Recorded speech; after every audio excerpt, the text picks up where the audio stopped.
চৰকাৰী কেলেণ্ডাৰত আনিছোঁ।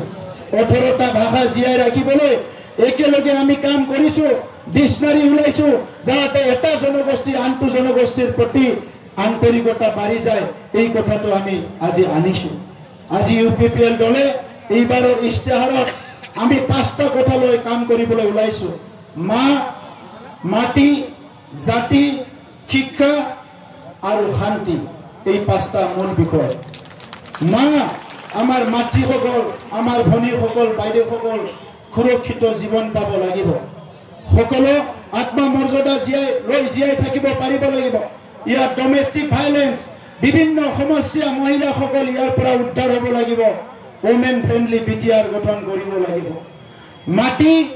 আমাৰ মাটি সুৰক্ষিত হ'ব লাগিব আৰু সকলো জনগোষ্ঠী ইয়াৰ খিলঞ্জীয়া বনাফাইড চিটিজেনে মাটিৰ অধিকাৰ পাব লাগিব। জাতি 26টা জনগোষ্ঠীৰ কোনো এটা জনগোষ্ঠী